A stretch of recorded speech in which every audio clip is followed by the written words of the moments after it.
Assalamualaikum warahmatullahi wabarakatuh. Selamat datang di channel Langkah Terlarang. Semoga yang menonton video ini dalam keadaan sehat walafiat. Adapun yang sakit semoga penyakitnya diangkat oleh Allah Subhanahu wa Ta'ala dan diberikan kesehatan. Sebelum ke videonya silakan subscribe dan nyalakan ikon lonceng supaya tidak ketinggalan video terbaru dari saya. Ayu Pratiwi dan Bayu Wiratma mendapat tugas menangkap buronan yang dikabarkan bersembunyi di sebuah pulau terpencil. Namun, kapal mereka dihantam badai besar, membuat mereka terdampar di pantai pulau tersebut tanpa komunikasi dengan dunia luar. Mereka mencoba mencari pertolongan, tetapi pulau itu tampak sepi dan tak berpenghuni. Saat menjelajah, mereka menemukan jejak kehidupan yang mencurigakan, bekas perapian yang masih hangat dan jejak kaki di pasir.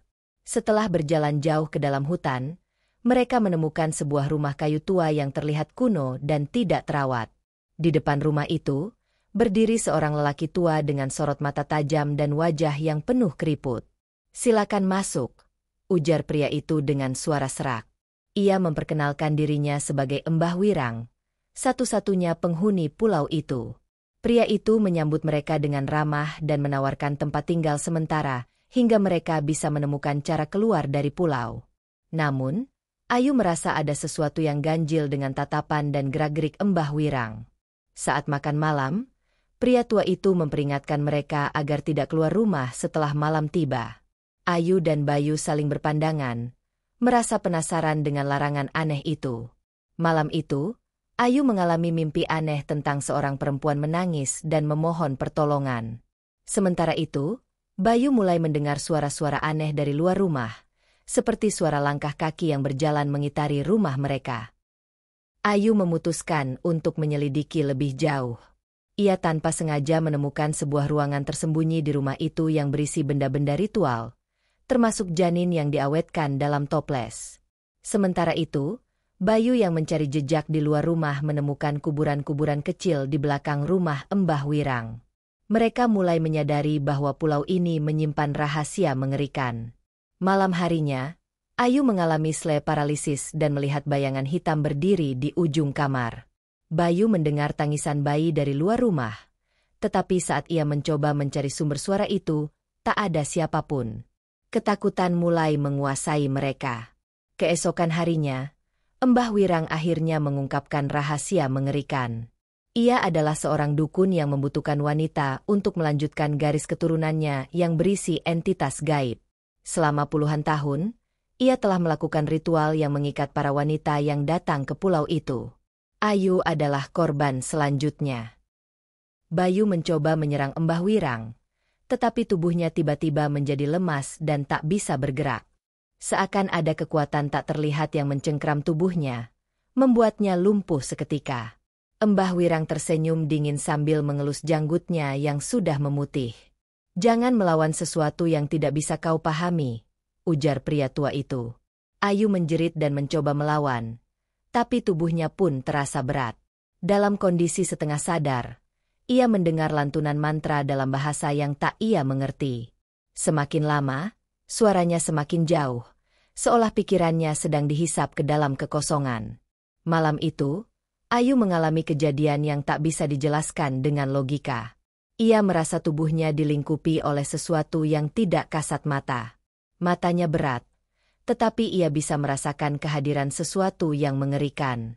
Ada suara bisikan di telinganya, suara yang membuatnya menggigil ketakutan. Saat akhirnya ia tersadar, tubuhnya terasa lemah. Ia melihat ke arah Bayu yang terbaring tak sadarkan diri di sudut ruangan. Mbah Wirang berdiri di dekat pintu, menatapnya dengan ekspresi puas. "Kau telah terpilih," ucapnya lirih, sebelum meninggalkan ruangan dan menutup pintu dengan keras. Belan yang tak masuk akal ketika sadar, Ayu mulai menyadari sesuatu yang lebih mengerikan. Ia hamil dalam waktu yang tidak wajar, hanya beberapa hari setelah kejadian aneh itu. Perutnya yang sebelumnya rata kini membuncit secara tidak normal. Ia mengusapnya dengan tangan gemetar. Hatinya penuh ketakutan. Tidak mungkin, ini tidak mungkin. Ayu terisak. Sementara Bayu menatapnya dengan ekspresi ngeri.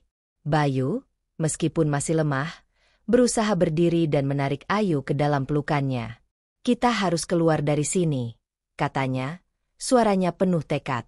Apapun yang terjadi, kita tidak bisa tinggal lebih lama di tempat ini. Namun, setiap kali mereka mencoba mencari jalan keluar, mereka selalu kembali ke rumah Mbah Wirang. Seolah-olah pulau ini memiliki kekuatan yang menahan mereka, menjebak mereka dalam siklus tanpa akhir. Semakin hari, Ayu mulai mendengar suara dari dalam perutnya, suara yang bukan berasal dari bayi biasa. Terkadang itu terdengar seperti bisikan samar, terkadang seperti seseorang sedang tertawa kecil. Ketika ia melihat pantulan dirinya di cermin, ia hampir menjerit. Wajahnya tampak berbeda, matanya lebih gelap, kulitnya lebih pucat, dan ada sesuatu di dalam dirinya yang perlahan mengambil alih. Bayu mencoba mencari cara untuk menghentikan kutukan ini. Ia menggali setiap sudut rumah, mencari sesuatu yang bisa menghentikan pengaruh Mbah Wirang. Namun, semuanya terasa sia-sia. Dalam usaha terakhir untuk menyelamatkan Ayu, Bayu mengorbankan dirinya untuk mengalihkan perhatian Mbah Wirang. Dengan sisa tenaga, Ayu menemukan perahu tua yang tersembunyi di tepi pantai dan berhasil meninggalkan pulau itu. Namun, sebelum pergi, ia mendengar tawa Mbah Wirang yang menyeramkan. Ayu akhirnya diselamatkan oleh tim pencari yang menemukan perahunya terapung di laut. Ia mengira semuanya telah berakhir, tetapi saat kembali ke daratan, ia melihat bayangannya di cermin dan bayangan itu tersenyum kepadanya. Plot twist, Bayu ternyata masih hidup dan telah menjadi penerus Mbah Wirang.